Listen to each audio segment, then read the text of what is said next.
Welcome back, everybody, to another episode of Man Bites Film. My name is Lewis, and this week we're going to be exploring the Rings of Saturn in a Netflix original called The Titan.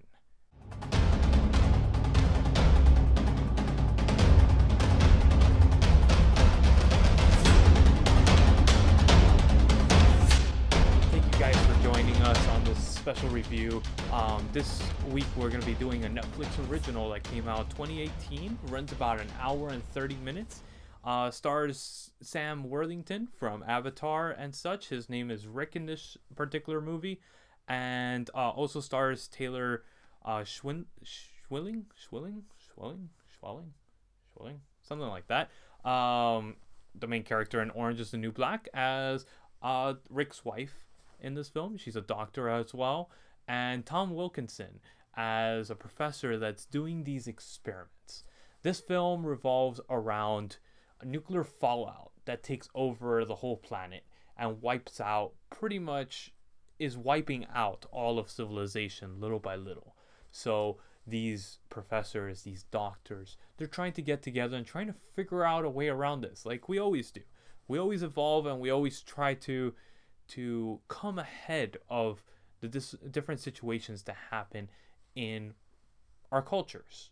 So in this particular case, it's a forced evolution that we do, and we are trying to basically force 5 or 6 people to evolve into a state where they can basically, without any type of suits or any type of real technology, survive on one of the moons of Saturn, Titan. This is the closest thing to our planet in our solar system, yet it's still very unhospitable to us as humans. But if we have just a little bit of an evolution, a little skip in evolution, you might say, a little jump ahead, some might say, and they say in this movie, and we could survive there without anything other than our own bodies. Now, this goes into the moral dilemma of, should we be forcing our evolution? Should we survive if we're forcing our evolution? Should we really be able to do that? And then the other side is, well, if God or our creator didn't want us to survive, then he wouldn't give us the tools to be able to force our evolution, right? So this film studies that and goes into the perspective of that, and it goes into very interesting aspects, because of course the whole planet is suffering from this nuclear fallout, but it concentrates on LA, and there's a certain fallout area that's basically protected, I guess you might say. They're throwing experiments and throwing together civilization, as you might say, and putting together the survivors of this fallout in this particular experiment in this particular community. And they know that the planet's gonna die, and basically the inhabitants of the planet only have a certain amount of time left, because we will be extinct due to malnutrition, lack of food, the planet is literally falling apart and dying underneath us because of what we did. And scientists are saying, what can we do other than go to a different planet?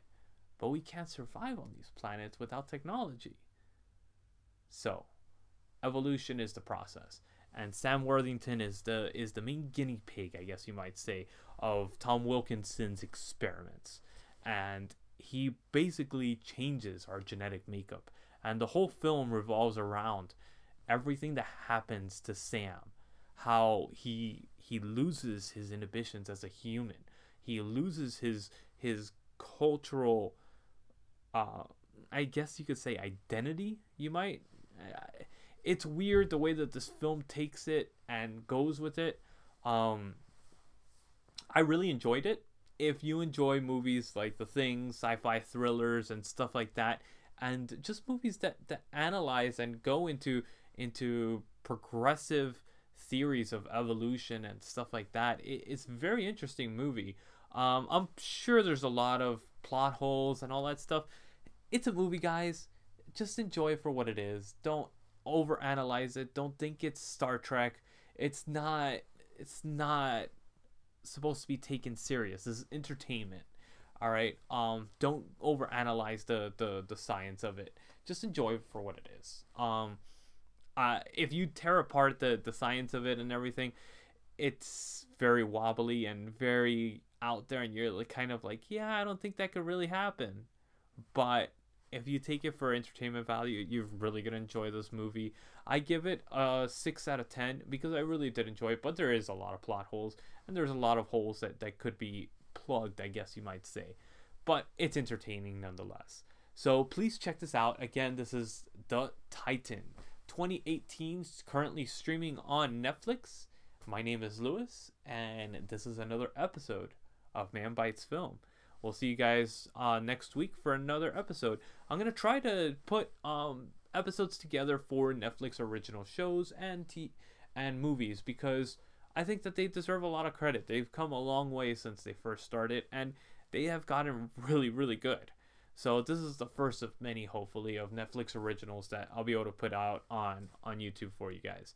Also, of course, check us out on iTunes, on Buzzsprout, on our podcast version of this show. It basically runs about an hour each week, and it's every 2 weeks we do a longer version of this show, and then every other week we do basically like an analytical approach to directors, to fandoms, and all that stuff. So the original intent of Man versus Film is going to be put in a podcast version, just to give us, it gives us a lot more space to be able to review these type of fandoms and all that. So I hope you guys are able to check it out. Of course, subscribe, comment, share, and follow us on Facebook, on Instagram, on iTunes. Please subscribe to us on iTunes, because we do have a lot of content that's going to be going up, and I really think that you guys will enjoy it if you're checking us out and you got it this far. So we'll see you guys next time.